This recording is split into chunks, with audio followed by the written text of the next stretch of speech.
আজ অক্ষয় তৃতীয়া। অক্ষয় তৃতীয়ার পূর্ণলগ্নে জলপাইগুড়ির প্রাণকেন্দ্র ডিভিসি রোডের রূপশ্রী গোল্ডেন কমপ্লেক্সে দ্বিতীয় তলে শুভ উদ্বোধন হল শিল্পী একাডেমির। একাডেমি উদ্বোধনের শুরুতে পুরোহিতের মন্ত্রোচ্চারণের মধ্য দিয়ে ব্রহ্মাকে সাক্ষী রেখে রীতি মেনে সিদ্ধিদাতা গণেশের পুজো করা হয়। এরপর সন্ধ্যায় উদ্বোধনী সঙ্গীতের মধ্য দিয়ে বিশিষ্ট ব্যক্তিদের উপস্থিতিতে আনুষ্ঠানিকভাবে পথ চলা শুরু হয়। সংস্থার কর্ণধার বাসুব দত্ত জানান, আমাদের একাডেমিতে অভিজ্ঞ শিক্ষক শিক্ষিকার দ্বারা আর্ট অ্যান্ড ক্রাফট, শাস্ত্রীয় সঙ্গীত, আধুনিক সঙ্গীত, আবৃত্তি, নৃত্য, তবলা, গিটার, সেতার শেখানোর পাশাপাশি বিভিন্ন বিষয়গুলির ওপর পরীক্ষার আয়োজন করে সার্টিফিকেট দেওয়ার ব্যবস্থা করা হয়েছে। আমাদের এই শিল্পী একাডেমিতে ভর্তি শুরু হয়ে গিয়েছে। আমরা চাই আবার প্রতিটি পাড়ায় সকলের বাড়িতে বাড়িতে নাচ গানের রেওয়াজ শুরু হোক। আমাদের এই সাংস্কৃতিক এবং ঐতিহ্যশালী শহর জলপাইগুড়ি আরো অনেক বড় হোক বিশ্বের দরবারে।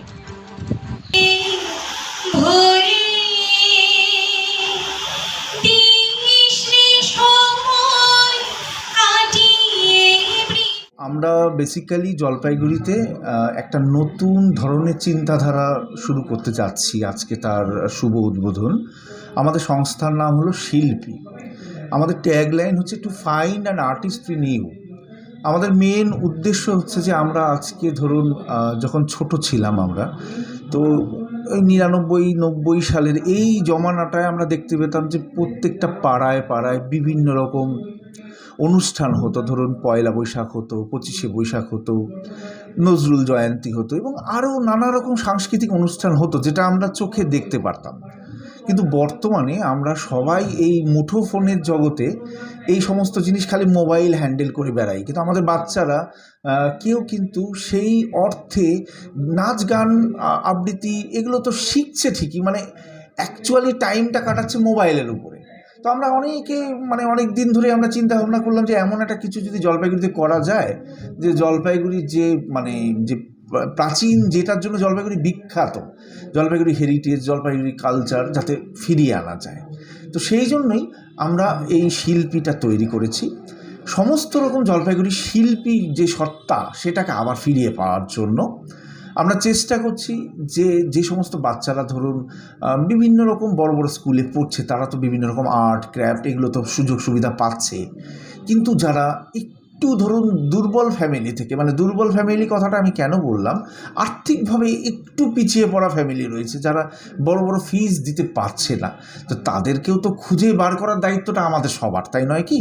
তো এই জন্য এই ধরনের একটা আমরা প্ল্যাটফর্ম দিতে চাচ্ছি, যেখানে আপনার আবৃত্তি থেকে শুরু করে, গান থেকে শুরু করে, নাচ থেকে শুরু করে এগুলো তো থাকছেই, তাছাড়াও নানা রকম মিউজিক্যাল ইনস্ট্রুমেন্ট এবং আপনার ধরুন বিভিন্ন রকম আঁকা, ক্রাফট, তারপরে কেউ যদি স্কাল্পচারের উপরে কাজ করতে চায়, সেটা স্কাল্পিংয়ের উপরে কাজের জন্য সেটারও ফেসিলিটি রয়েছে, ওয়ার্কআউট রয়েছে, আমাদের এখানে জিমনাসিয়ামের ব্যবস্থাও রয়েছে।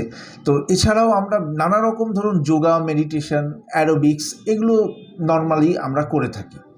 আপাতত আমাদের ১৪-১৫ জন রয়েছে, কিছু কলকাতার সাথেও রয়েছে। আমরা ISO সার্টিফাইড এবং আমরা MSME সার্টিফিকেশনও নিয়েছি। আমরা আরও কিছু অ্যাফিলিয়েশন নিচ্ছি। কলকাতার কিছু কিছু স্কুল, যেগুলো আর্ট স্কুল আছে, তাদের সাথেও আমরা অ্যাফিলিয়েশন নিয়েছি।